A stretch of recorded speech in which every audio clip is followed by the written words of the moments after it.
As a single mom of 3 kids, I will not be dating men that have kids.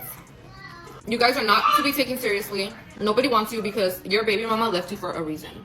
If you are not licking the fucking floor that I walk on, you are not gonna be with me. Like, my standards are so much more higher now than before I had kids, which is fucking insane. So if you want to be with me, you're gonna have to be a stepdad of 3 kids. I have 2 boys and a little girl, and my kids are fucking bad. I know what comes with dating somebody with kids, and I don't fucking want it. I don't want none of the drama. I don't give a fuck about your baby mama. If you're gonna be a stepdad, you are gonna have to pay for some of my kids' things. Like, if you want to take that role of a stepfather, you have to pay for some of their things. There's just no way that you're just gonna be my partner and not a father figure for them, you know?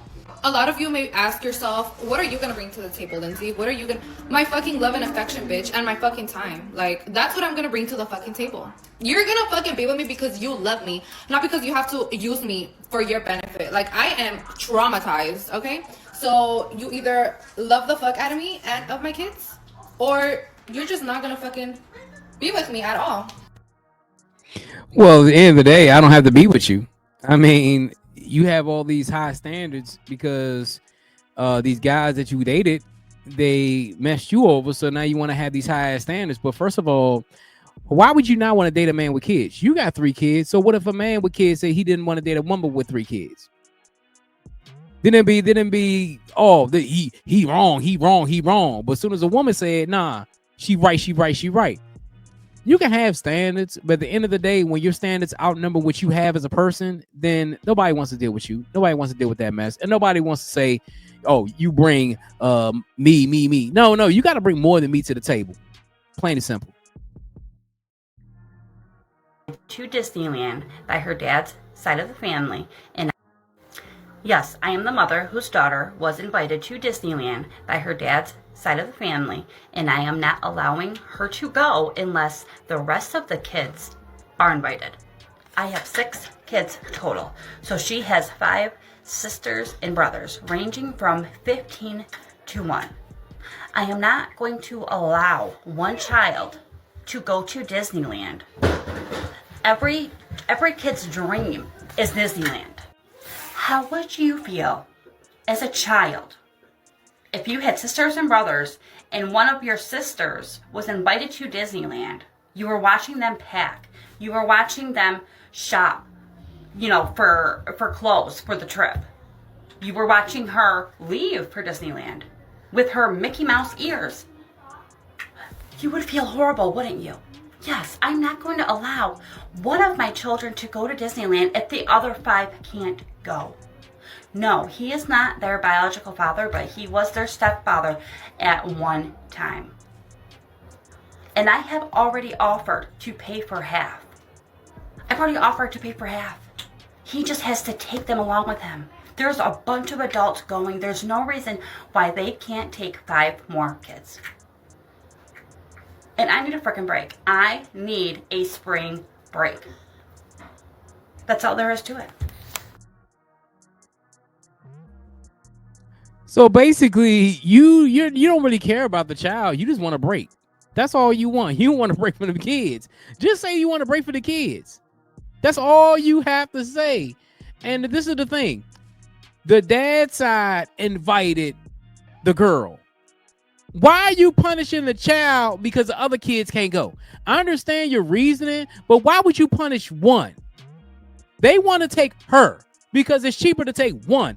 It's not, you say, I'm going to pay half. So you're going to pay half, but even half ain't enough for 5 other kids to go. That's the thing you need to worry. That's the thing you need to think about. At least the family is saying, you know what? We're going to go ahead and take one.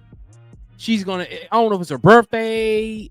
Maybe it's her birthday or something. They want to do something for her birthday. But at the end of the day, man, as a parent, man, you know you wrong. You know you dead wrong for doing that to your daughter, man. I ain't got nothing to say about her, man. Spoken to a girl one time when I first saw her morning routine. I ain't like her morning routine. What was happening? Like, she got up, first thing she did was turn some rap on. I was like, all right, rap? I gotta hear this at 8:30 in the morning. The lights wasn't even on in the room. How you turn the sound bar on to get straight to rap? The blinds are still closed. First thing you drinking is like juice? On the wake up? Yeah. No. Where your tea game at? And no fruits? You ain't had no fruits? I was like, yo, you ain't got no apple, nothing in here? Just vibes in the fridge? Like, just leftover Chinese food and... Oh, no. She would tell me, you quiet when you wake up. We should all be the fuck quiet when we wake up. Just don't talk to me when I wake up. Everybody shut the fuck up. God. I don't mind if people check their phone right away because, you know, people got family shit, whatever. Check your text messages, work. I get that. When people go straight to IG and it's not for their job, that had always bugged me. Like, brush your teeth first. Like, there's nothing that important at all. I mean, I get the part when he says brush your teeth first. That's the first thing I do. I go in the bathroom, take a piss, and brush my teeth before I get in the shower. That's the first thing I do. You know what I'm saying? I'm not turning on the rap music. I'm sorry. Like, you know, this is what you did. This is what you probably get for dating these younger girls, man. These younger women, they'll do that. They'll turn on some Glorilla. They'll turn on some turn-up music so they probably get ready. But at the end of the day, I'm not doing it. I'm not doing it. I need to be quiet where I'm at. You know what I'm saying? Even when, you know, when my ex-girlfriend, we slept, she stayed over, man, we chilled. The first thing she probably do is turn on the TV to watch the news or something like that, or, you know, go brush her teeth or something like that. But I know me, I'm not turning on no music. I don't want to be woke up by no music. So I get what Maul's saying. Now the juice thing, you know, some people drink orange juice. I mean, that's the first thing they do. They drink orange juice. I mean, if they drink water, I mean, it is what it is. But the rap music thing, I totally get what Maul's saying, though. Y'all, imagine being married, asking for a divorce for a specific reason, and then regretting that shit later. Okay, so there was this woman on TikTok who made a video about her friend. So her and her friend went out recently, and her friend was married for 11 years to a man that she thought they were going to be together forever and ever and ever because they were just a super cute couple. They had a really good dynamic, and they got along really well and never had crazy issues, right? So but she's now divorced and has been divorced for 3 years. And so she asks her, like, oh, like, why did you end up, you know, getting divorced? And she said, well, I am the one who asked for the divorce because I got bored. She said the relationship got really boring. She was a stay-at-home mom. All he did was work. And they were well off. So this guy is putting in a lot of hours and a lot of, work time so that way they can live the comfortable life they were living, okay? He paying all the bills.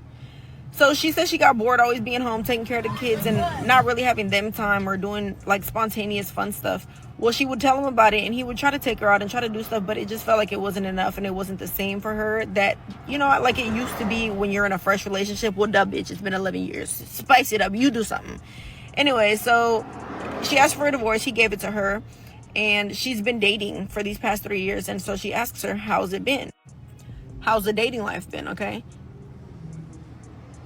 And she tells her, honestly, it's been trash. It was fun at first, but now it's not fun because I'm looking for something serious now and no guys want to take shit serious. All they want to do is have fun, right? Club, bar, let's go out, let's do this, let's travel, let's do that. It's always go. And that is what she wanted in the beginning, but that's not what she wants now, 3 years later, right? So now she's like, I want to get serious with someone and I want someone to help me with my kids and help me. And I don't fucking know. She wanted to be a stay-at-home mom again, okay? What she wanted was her old life that she chose to give up for some fun, temporary fun at that, right? So she left this good-ass man for bullshit just to regret it. And he has been now in a relationship for 2 years of the 3 years they've been divorced. So a year he took to himself, then he found someone and he's been with that person for 2 years. She is now moved in. She is now living the life that this woman once was living. And she herself has 2 kids, so he's helping her with her kids and his kids. And she's kind of like offended by that. Shorty, you gave him up. He got every right to be happy. And he was a good one because somebody cuffed him up real fucking quick and knew how to keep him. So all I gotta say is if you got a good man, keep him. Keep him. Be bored, bitch. Figure it out. Yeah. I mean, she's the one that gave up the happy life. People say happy wife, happy life. No, man. I mean, that's what they say, but let's break this down, man. So she was married to this guy for a certain amount of years. He went to work, did the job as a provider, took care of the household, made sure everything was straight with the bills, everything. You get bored, you file for a divorce, And now that you've been divorced for 3 years, you're upset because you can't find exactly what you had before. You had it. You had the man. He was taking care of you. He tried to make it work, but you the one that filed for a divorce. And this is the problem. A lot of people think they can find something better on the other side, but when they go on the other side, they find like, damn, that ain't even better. That's worse. And now you living with it.